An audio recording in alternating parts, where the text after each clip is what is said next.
Acha, any questions, please? Yes. Hazur, Assalamu alaikum. Please allow me to speak in Urdu. Why do you speak English well? Why not? Because the question I have already written, and that is in Urdu. Try to make it, translate it. I can translate later.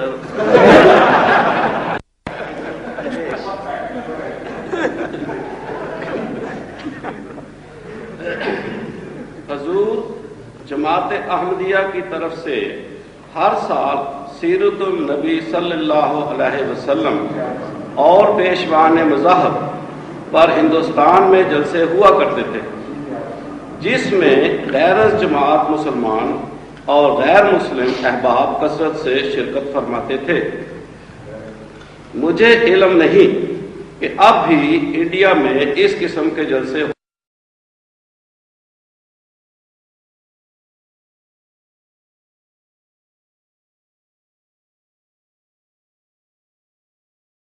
नहीं।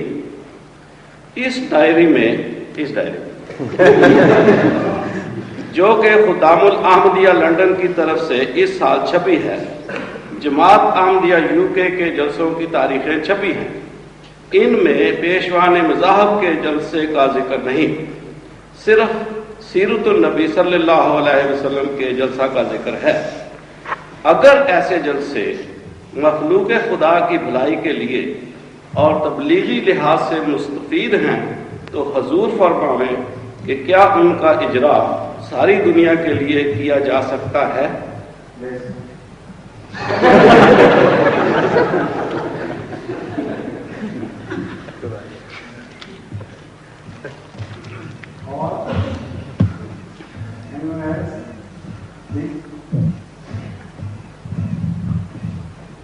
Your questions are always well prepared, eh? Not always. Generally, most often. There are 3 half and 3 full white stripes on the Khudamul Ahmadiyya flag. What do they represent? 3 half on the right hand side and 3 full lines, white stripes. I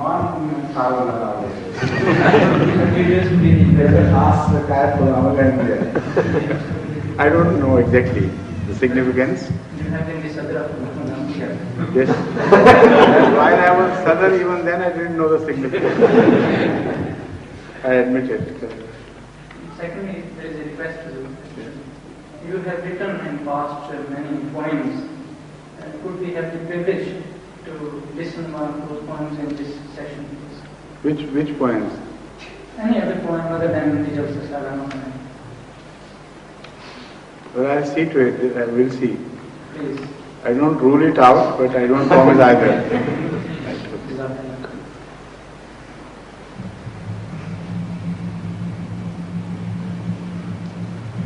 Anyone else? We are missing Choy Rashida Masala. No, Dr. Maqsood, please.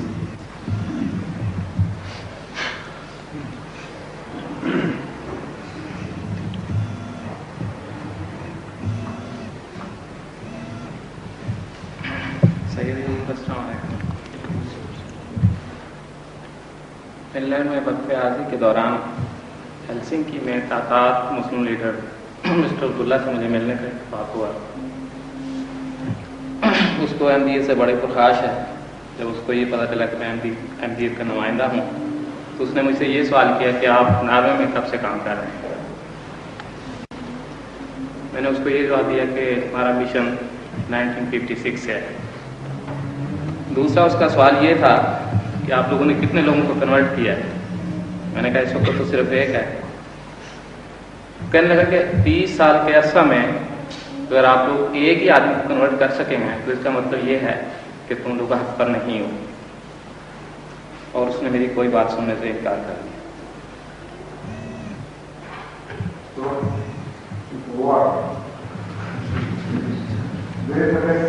Question is that how can we can satisfy such type of people? You can't not love it unless you preach effectively. You can't satisfy them. can't take him from Norway to some other country, for example, Nigeria instead, because they both begin with an N. The simple reason is, if somebody asks you about Norway, you should have to answer him regarding Norway. And this is exactly the state of affairs there. Unless you preach more seriously, and all the Ahmadis are involved, and you have larger conversion, you can't say that you can effectively defend your position. Please, go ahead. दूसरा सवाल ये है मेरा कि हमें एक college ने invite किया, इंजीनियर के प्रोफेसर ने इनवाइट किया कि हमारी क्लास में आता हम लोग वहाँ गए। उस दिन वो लेक्चरर भी था, वो बीमार था, इसलिए प्रोफेसर जो है वहाँ के प्रिंसिपल वो हमारे साथ क्लास में गए। और क्लास का ख़त्म होने के बाद मैंने उसको इस्लाम के मुतालिक कुतुब हासिल किए। तो उसने ये कहकर कुतुब लेने से इनकार कर दिया कि तुम तकलीफी ग्रुप से हो। हमारी दिलचस्पी उस इस्लाम से है जो इराक में हो रहा है या जो ईरान में हो रहा है। उस वक़्त फ़लस्तीनियों को शाम वाले मार रहे हैं, और वो उसका ये था कि हमारे लिए वो दिलचस्पी का बायस है। तो ये इस किस्म के जो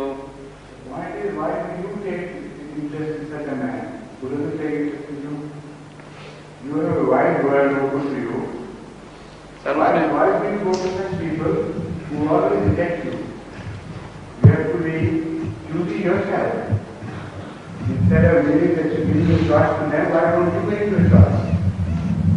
If you are a farmer, your family is a Jat family, I know.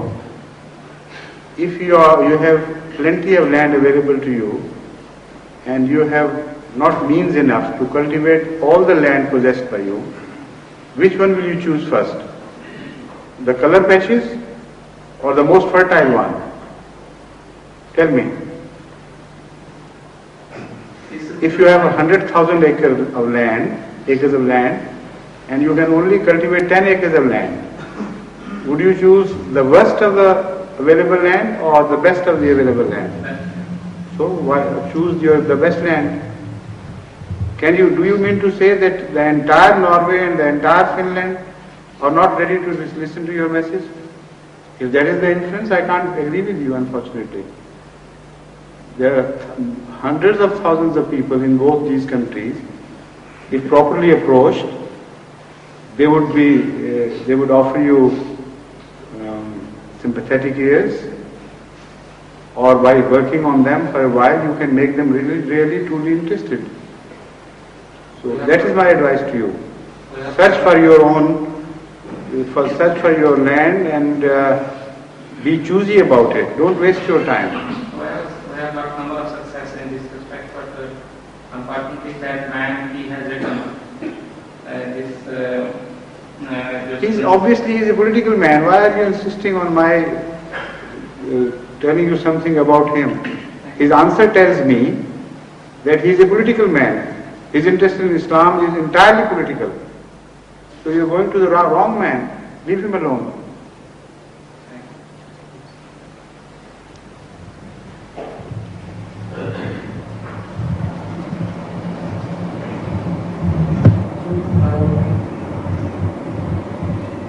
Science discourages marriages between first cousins, yet Islam allows it. Is this a contradiction? No, science. Biological. Yes. Which science? Well, I've heard it said many times from various sources. I'm a layman, so I'm not a medical person, but genetically they say. Too many marriages in one family sometimes create problems and also produce some good results. Inbreeding always results in these problems as well as advantages. The good points of a family genes are multiplied and they continue to add to each other. So are the bad points. So at certain occasions, there is a possibility of an offspring having inherited all the bad points in exaggerated form. So they are the streak boys born or streak girls, they are out of the normal boys or subnormal boys. And there are cases when geniuses are also born in the same family because of this intermarriage.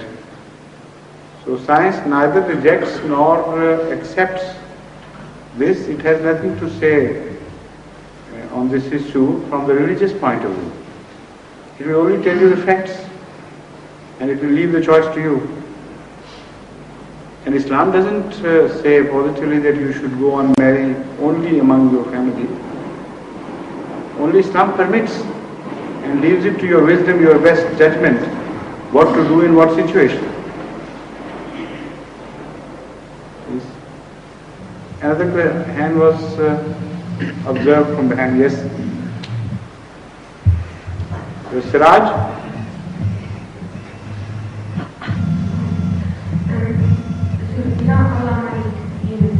Why do you went to your father? He's at the surgery. Huh? At his clinic.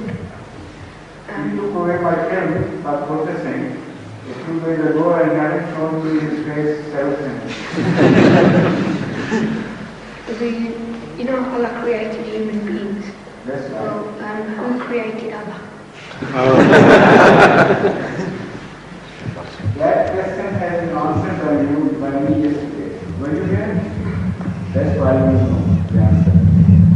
Last night I answered this question in essence, not in exactly that question, but a question similar to this, which would suffice for you as well. So you better listen to that tape. Right?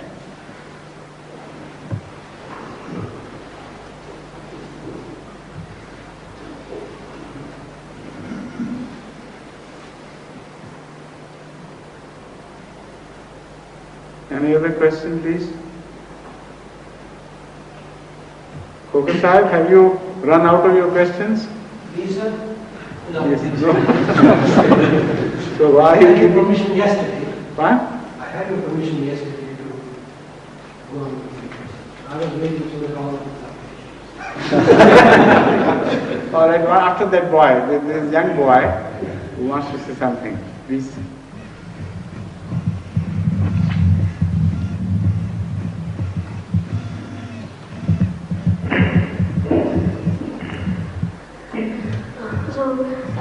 Allah, how did, it's related to the question Siraj asked, how did Allah get his name as Allah?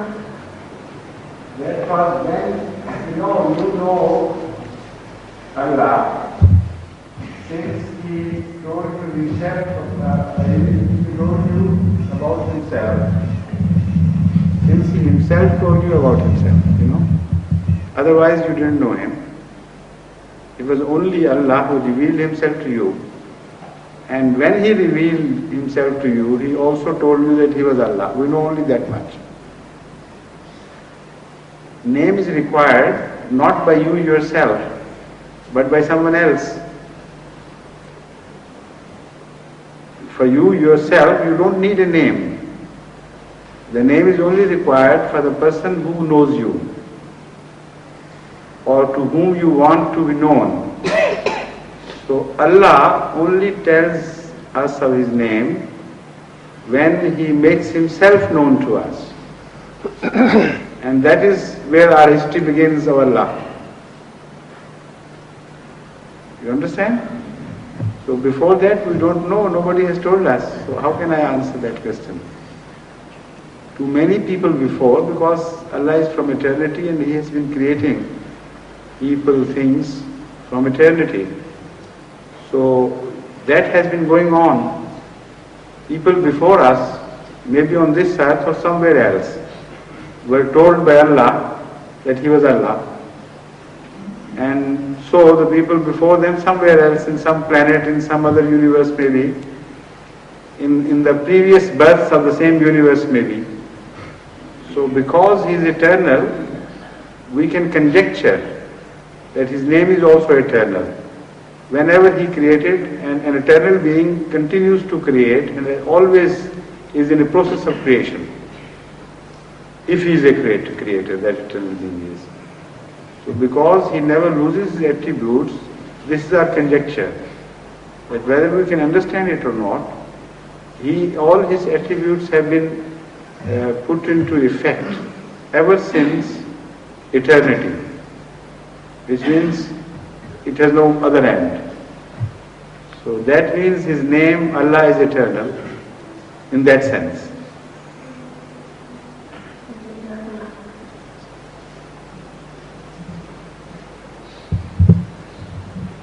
I hope you understood this. I'm asking you, I say, have you understood this or you just got tired? I have understood. You have? Very clever one, aren't you? Hazur, man is born without a faith. Without a faith? Without a faith. That faith is given to him either by his parents or by his society. Or at a later faith. That is what you say. That's what I'm making a statement. But that is not what Hazrat Muhammad Mustafa has said. So be careful with what you say. But I know that man is born with fitrat sahiyya. That's not all what he has said.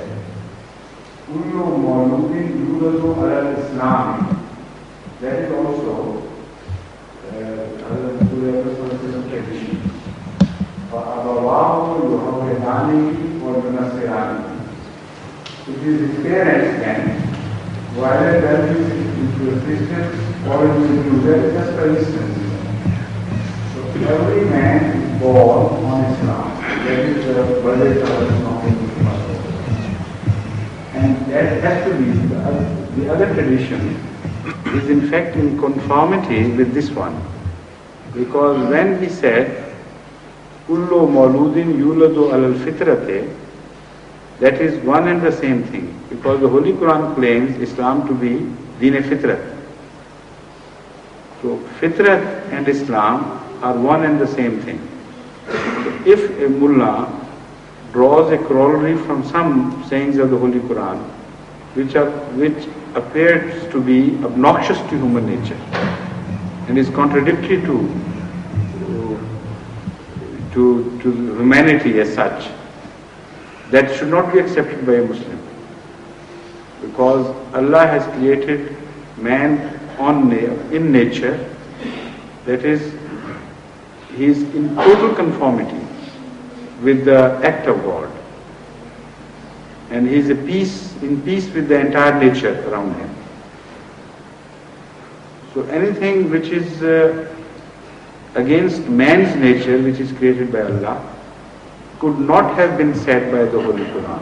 That is one problem we can make, a safe problem. So from this explanation, after having heard this explanation, now you can frame your question, please. A man becomes staunch in his faith as he grows up. Correct. I'm given to understand, and I'm being told, and I'm being asked to believe the superiority of my faith and its strengths. You know what? Superiority of my faith. That my faith is superior than others. Now, if I look back to the histories, I do not think that my faith has made previous generations till today a better human being. So that means my faith has failed to take the humanity. So why would you fail your faith then? Pardon? When your faith has failed you, the natural result should be that you should fail your faith. That was my question of yesterday, sir. Which is superior? Is it the man who makes the faith? It is the man behind the faith, or is the faith? What I mean to say is that if your faith has deserted you, you better desert such a faith. That is a simple logical conclusion that you are drawing yourself to. No, sir, I'm trying to reconcile myself to my beliefs. My belief is that my faith is still superior to others. Despite the fact that when you look back at history, Yes. up till now, you find that your faith has failed to produce Yes. what it claims to produce. So somewhere something is wrong. It's either me or my faith. So that is what I am telling you. In such a situation, if you are true to yourself, either don't believe in what you are believing or reject that faith which speaks of something else and does something else. The most important thing is for one to be honest. As I told you yesterday or the day before, I don't remember, the most important thing to which the Holy Quran draws one's attention is this, that you have to be true. If you are true to yourself, even if you are not true in relation to the truth itself, you have an internal truth, still Allah will forgive you. But even if you are born in truth and you are not true to yourself, you will not be pardoned by Allah. You will be taken account of. You will be brought to books. So you have to be true to yourself. That is most important.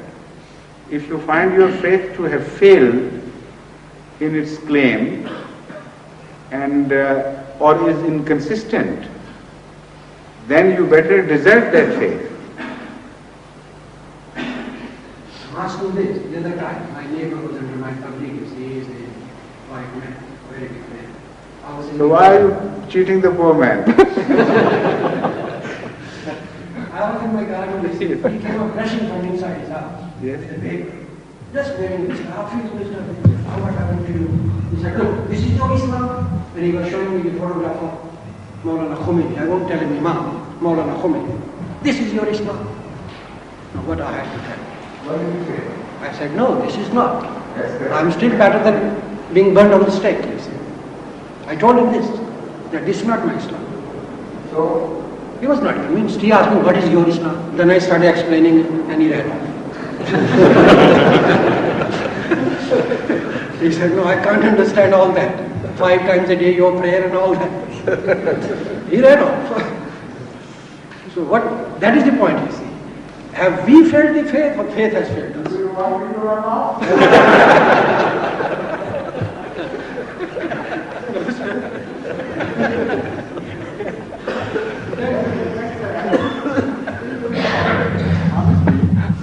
I still can't understand the question part of it. Or it has not come yet, perhaps. What I'm trying to bring, say, the fact notice or asking the reason behind it. Why in the history? We have not been able to produce. History is action of men. History is not the judgment on faiths. History is action of men. Exactly, sir. That is the only point you start asking. History is judgment on faith or not. History is action of men. If the action, it may become a judgment on faith or may not become. Directly, history has nothing to do with faith. It is a collection of action of men. If men are true to their faiths and have failed, then only and only then would history become a history of judgment of faith. Otherwise not. History may vary from time to time, from nation to nation. There are people, and very seldom so, who are true to their faiths.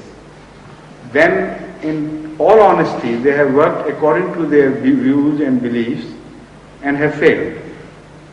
Such people will be presented by history as a people, of course, but indirectly the history would also be giving judgment on their faith.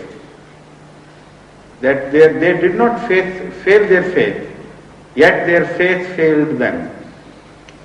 On the contrary, you may come across such people who had a faith, who rejected their faith in all practical values, in their life, in their pursuit of ideals, The faith lied in different direction, and the ideals which they really pursued lay in different directions.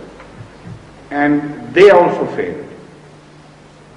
That history also would be the history of action of such men, but indirectly, through inference, you can say that history is passing judgment that their faith might have been good,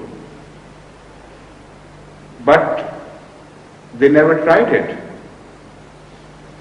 History won't say that faith was positively good, which was abundant, this is why they failed. History will only be neutral in this respect. That while they had not acted upon their faith, so we cannot reject and censure their faith. That will be the only verdict of history. There is a third possibility. If people are true to their faith and they act upon their faith and they succeed dramatically, they bring about fantastic revolutions. That history will also be a history of the action of the people, yet it will be directly bearing a witness, a testimony, that their faith was positively something highly productive and was on the right side, at least to the extent that faith helped those people to rise to great heights, while previously they were nothing in the world, in the Committee of Nations. For instance, the history of the Arabs, just prior to the time of Hazrat Muhammad Mustafa Sallallahu Alaihi Wasallam, and during the time of Hazrat Muhammad Mustafa Sallallahu Alaihi Wasallam, and a few hundred years after. That will be a history of the Arabs to begin with, but it will also show that those Arabs were transformed after accepting a faith and acting upon that. And the history of the later part of the same Arabs, or an enlarged Muslim empire, let's say, would give its verdict through the actions of the people who followed them, that when once they had decided or had inadvertently deserted their faith, then they began the downhill course, which is still observed. So again, through their actions, an inference will be drawn that a faith which had once proved effective in bringing about great revolutions and changing the lot of a people, once deserted, it produced exactly the opposite effect. So there the entire credit would go to the faith and the entire discredit would go to the people. So history can give you different verdicts. Initially and basically, it is the history of the activities of human beings. And these inferences can be drawn variously in various situations.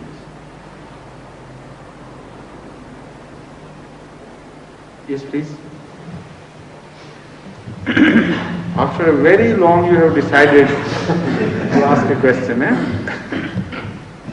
I am privileged to have your audience several times, and therefore I hesitate to take up your time here. According to the Islamic laws of inheritance, if I understand them correctly, only up to 1/3 of one's estate can be willed to other than the heirs. And out of that 1/3, one cannot will anything to any one of the heirs.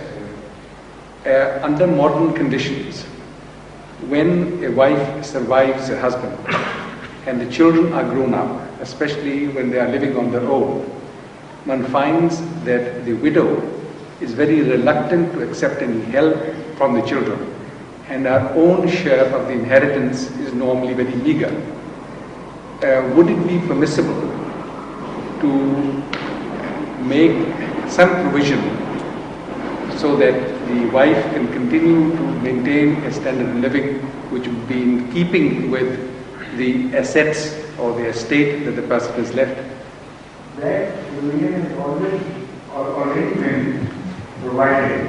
The room for such a provision is already provided under the system of dowry.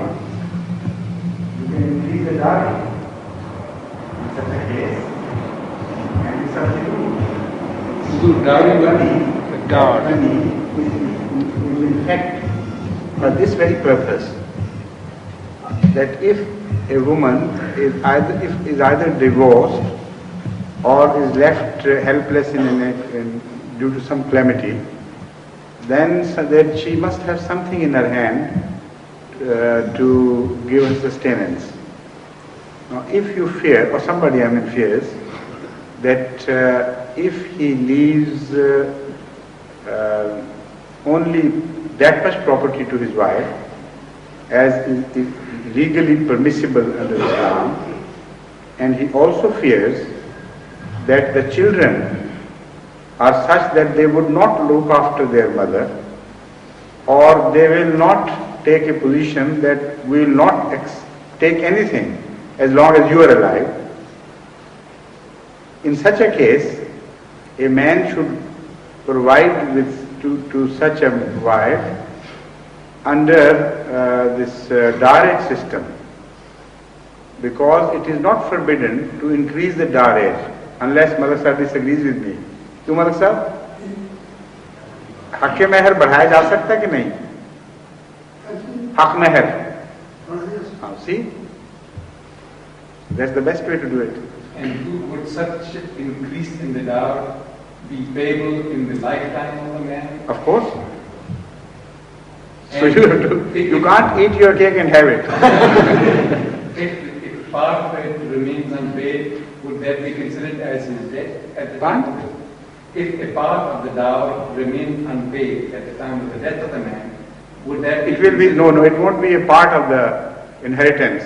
So it would be. It will be first paid as a loan.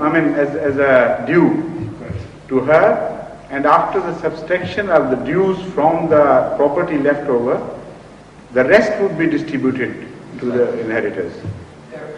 Another question, sir, connected with it.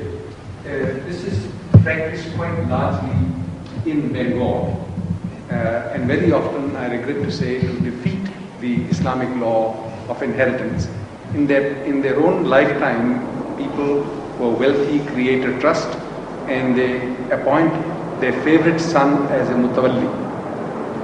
But would it be permissible to have such a trust and appoint a mutawalli, so one's wife as a mutawalli?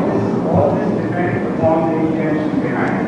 Even in the first instance, it all depends on the intention behind. If the purpose is to defeat Islamic law, then it is not permissible here or there. Even in the first instance, it becomes not permissible. But if it is to promote the spirit of Islamic law and remaining within the four walls, not rebelling against some positive instructions, but making use of the cushions provided, one does not defeat the purpose but promotes the purpose of law. That is permissible. Have I understood you correctly that if one remains within the framework laid down by Islam, exactly, then it would be permissible to form a trust and make your wife in if it does not defeat the spirit? I understand. That's right. That is permissible.